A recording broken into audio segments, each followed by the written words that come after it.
What's up, everybody on YouTube? I am intending upon, there we go, having a brief discussion today about a pretty difficult subject, but one that needs to be talked about nonetheless. So,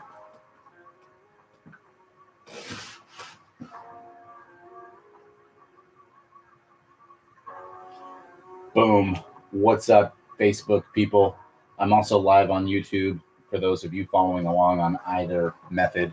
The point of today's subject is suicide.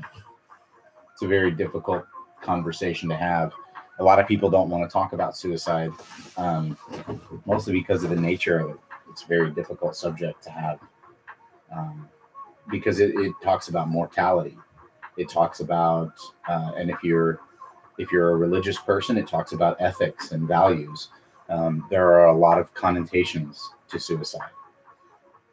So I had some pretty tough talks with some friends recently about this subject, and I just saw this thing on Facebook.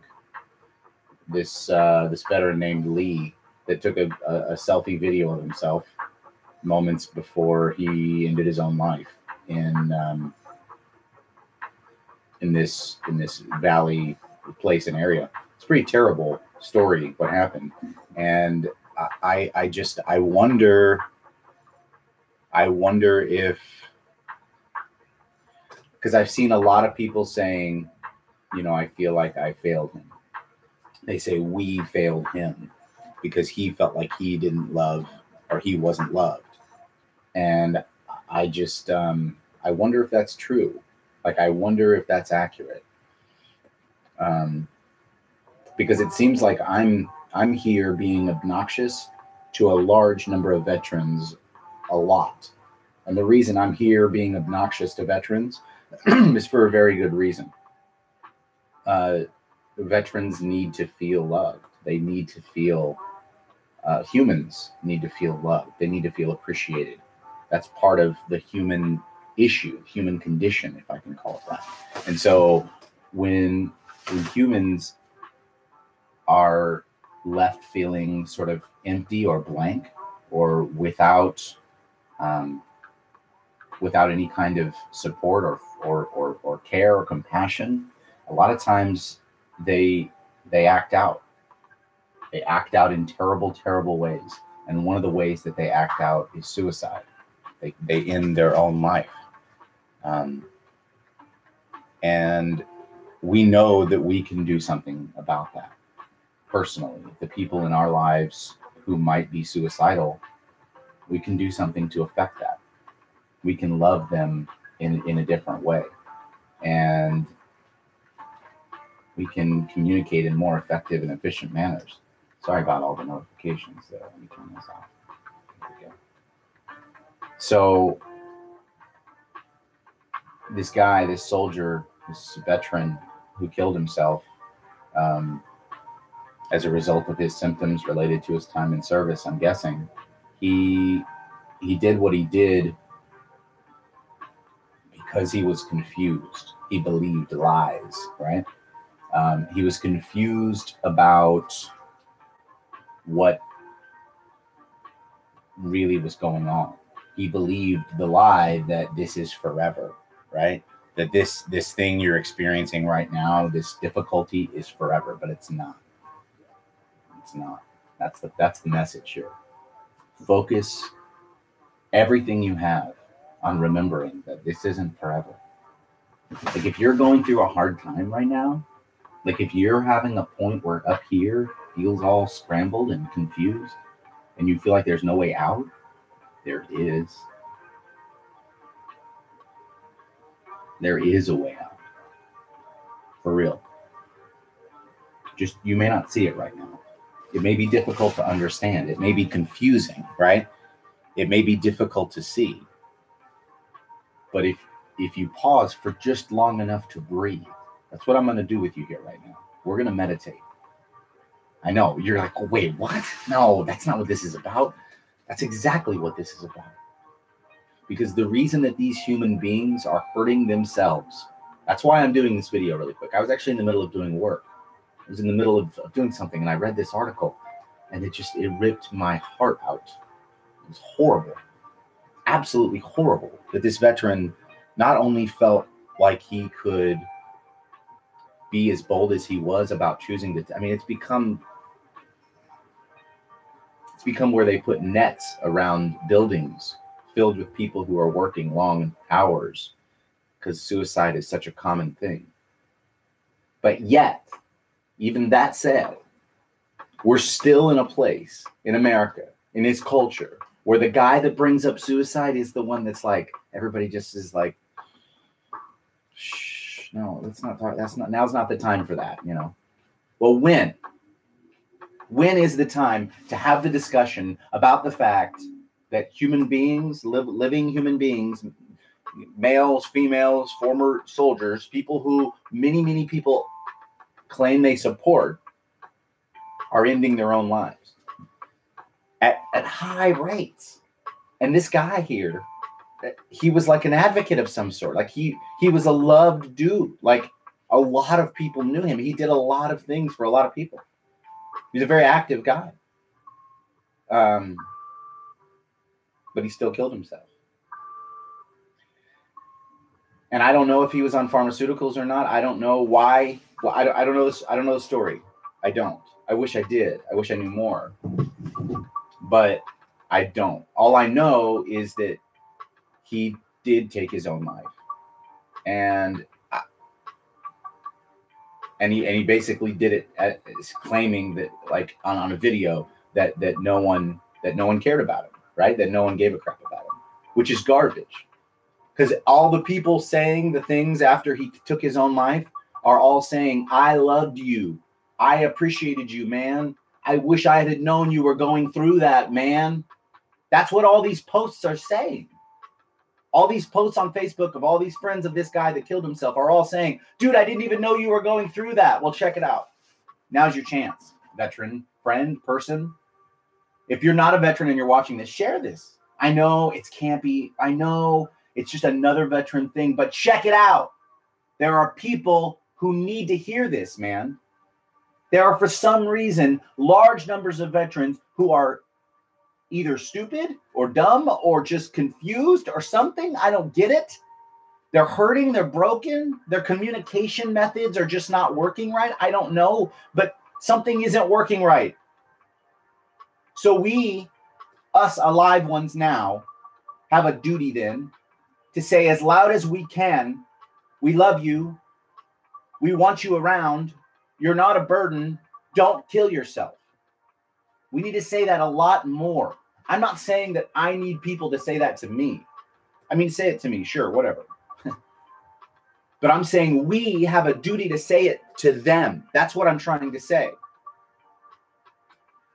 They also have a duty to buck up, take ownership of the moment, embrace the suck, take the supplements, do the push-ups, do the hard work. I mean, they have a responsibility also to not sit around. But what I'm trying to say is that these other people who are around them, who are saying, hang on just a second. My beautiful wife is bringing me homemade apple cinnamon scones. So thank you, wife. I love you. But there are these large numbers of people, these large numbers of veterans who are left feeling for some reason like they're not loved. I don't get it. I don't understand. But at the same time, you see, I do understand. Because I know what it feels like to not feel loved. Feel loved, right?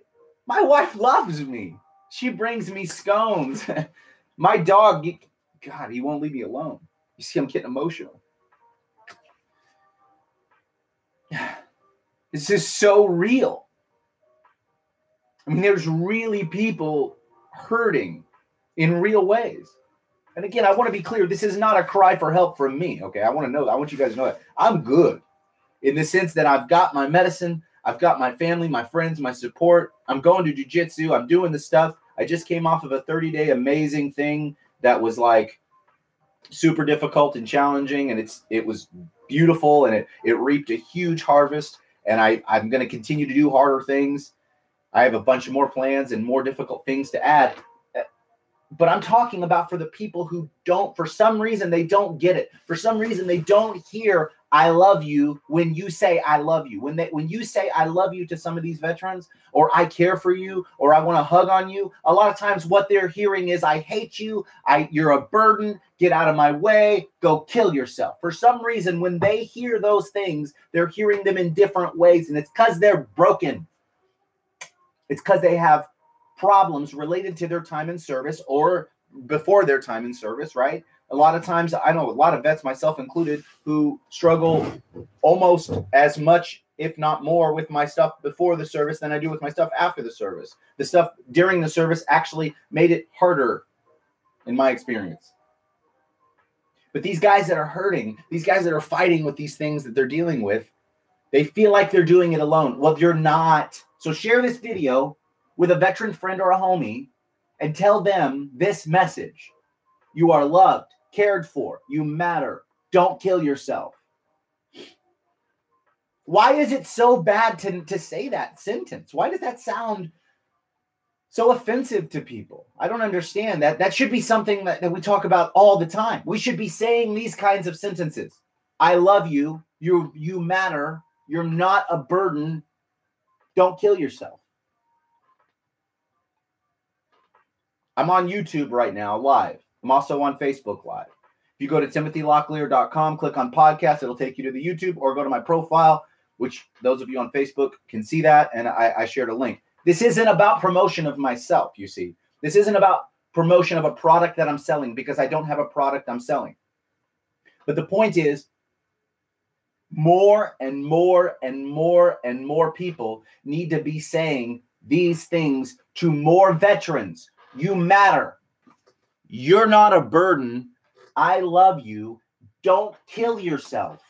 That needs to be said. We need to stop pussyfooting around the conversation. We need to stop pretending like it's not really what it is. We need to stop acting like we're not really having a discussion about death, mortality, self-harm. These are what we're talking about. So when we talk about it, hey, how you doing today, man? No.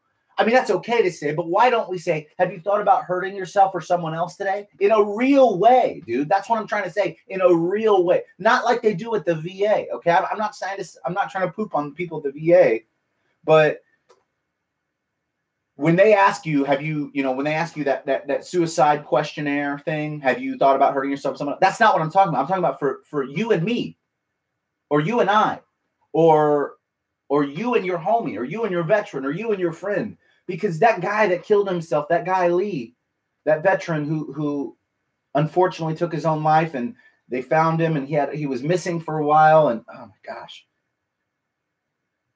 That guy, he had his ears broken in some way. And the reason his ears weren't working right is because of his noggin, his brain. There was something not working right. He was viewing every love as an attack. That's how you feel when you're in the midst of a PTSD anxiety freak out, when you're in the middle of a low, okay? Everything feels like an attack. Every phone call feels like a hurt. Every text message that says, "Oh, how you doing?" "Oh, how you doing, you big piece of crap." That's how it feels. That's how it feels because you feel so vulnerable. Everything is a nail and you're a hammer, man. That's what it's like. And you got to understand that that's what it's like for the veteran in your life. For real. So when you go to him and say, "I love you, how you doing?" and he acts like a jerk, so what? Get over it. He's going to keep acting like a jerk because he's hurt up here a little. Just a little. It's not right. It's not okay. He's still culpable. He still needs to come back and say, "I'm sorry." He still needs to make it right. He still needs to behave appropriately. He still has complete 100% control of his emotions. But what you have to understand is if you have a veteran in your life who's struggling with PTSD, anxiety, post-traumatic stress, minor TBI, sleeplessness, all of these things, if he's struggling with those things, if he or she is, he really wants to not feel that way anymore. He doesn't like it. It's not fun. We don't enjoy it. But see, there's some weird element of it that sort of is without our permission to a degree. It's almost like it's happening to us. And so it's like an assault on us. And so it's confusing. It's really confusing. Did I say that it's really confusing? Dude, it's so confusing to figure out which emotions are yours and which ones are happening to you and what is an attack. Because at that moment, you feel like literally everything. You feel like everything is an assault on you. You feel as though the world is caving in on you in every way. It's almost uncontrollable, the pain, the sorrow, the anxiety, the panic, the dread, the fear, and the people around you are literally confused. And so they call, how you doing, man? What's up? And I haven't seen you in a while. Oh my God. The way that sounds to the veteran who's in that moment, I'm sure, I'm just talking about from my personal experience, but the way that sounds is, why aren't you around? You're lazy. You're a burden. Why don't you come around? Kill yourself. That's how it sounds up here to the hurting veteran. But that's not the facts, right? That's not what it really is. You see? That's not how it truly is. That's not the facts. It's not the facts. But that mind is clouded. Your vision is sort of like just you can't really see through it. And then there's these problem in here where there's just not connections happening. And there's so much just boom, you feel like you're going to pop. You feel like you're going to pop. So that guy that hurt himself, the reason he did what he did is probably not for what you think. It's definitely not for what I think, because I have no idea why he did what he did. I have no idea why he ended his own life. I mean, I have the video and I have the pontifications of the people on his Facebook wall, but that's it. That's all I have. That's it. I don't have any other facts. I don't have any other data because I wasn't in his head. But today is the day that you have a chance to intersect with the veterans in your life in a real intangible way. I'm telling you, you've got to stop footing around the conversation and get right to the point. How are you doing? I love you. You matter. Don't kill yourself. Say it out loud to that person. I'm not talking about myself here, although don't hesitate to tell me that. Ask me. It'll be awkward and I'll answer. But I'm saying today, now I'm good. I'm good. I've got my medicine. I've got my dogs. I've got my friends. I've got my family. I've got work to do. I've got tons of stuff. But you've got to remember. You've got to focus. You've got to remember. These dudes are real. And it doesn't matter what city you live in that you're watching this. There are people in your city right now who are refusing to go to the VA healthcare center because of ego and pride, and it's killing them. And they're probably self-medicating with other things. And when those other things run out, if they don't find something else to fulfill that need, it's going to get gross. It's going to get really hard and difficult. And those people that you knew, those veterans that you were friends with, that normally used to act a different way, now they're going to start acting really, really peculiar, like distant and just like off-putting and irritable and angry and less social, more secluded. I don't know what's up with dude recently, man. He's being kind of a jerk, isn't he? Like, man, I talked to him the other day and he was just like irritable and angry and it turned into a fight. I don't know, man. I don't really like being around that guy anymore. He's kind of a jerk. Yeah, I don't know. Didn't Bob go to wasn't he in the military? I don't know, man. Maybe he's got that PTSD crap. I hope he gets that figured out, man. Ugh, what a jerk.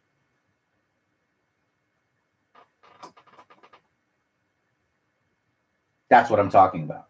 Like, that's a great opportunity for you to be a decent human being and intersect with that problem. Bob, I'm not going to talk to you right now. Call him back tomorrow and be like, hey, you want to go have coffee? I don't know, man. I feel like we really need to talk. And if you know Bob's been to war, ask him if he's got PTSD. Ask him if he's thinking about hurting himself. Ask him if he's taking drugs. Ask him if he's drinking. Ask him. Get in his life. Be nosy. Be a jerk about it if you have to, because you got to get into these humans' lives. You've got to. I mean, you got a job to do. And you're like, well, Tim, I can only think about me. Well, there's a lot of therapy and healing and helping other people. A lot. So I'm gonna sign off for now.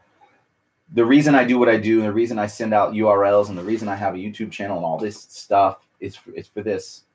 It's for real. It's like, it's not to promote myself. It's to promote an idea. It's to raise your consciousness. The idea that is that you can prevent forest fires and suicides in veterans. You can help prevent them. I mean, you can do that. You can do both. The first is that, you don't have fire out in the woods. And then the second, or if you do, you put it out. And then the second is that you communicate with the veterans in their lives. Doesn't matter if they were deployed or not. And it doesn't matter if they appear to be presenting symptoms or not. Ask them. Ask them hard questions. Hey, I know it's been like so many years, but how you doing? You ever think about PTSD? You ever think that your military service might bother you a little bit? You think that you might have nightmares or dreams, or you think there's behaviors you exhibit as a result of your time in service that may be disadvantageous to the wellness of your life and your family? Maybe. You thinking about harming yourself or somebody else? You think about killing yourself? You think about being a burden? Are you feeling hopeless, helpless? These are good questions to ask. TimothyLocklear.com. If you click on podcast, it'll take you to the YouTube channel. All this stuff is for veterans awareness and wellness of human beings. Stay tuned for more, guys. I appreciate it. Judo class tonight. We're going to do a kids judo class. It's going to be fun. So maybe do some video there too. Stay tuned, guys. I appreciate you very much. Thank you.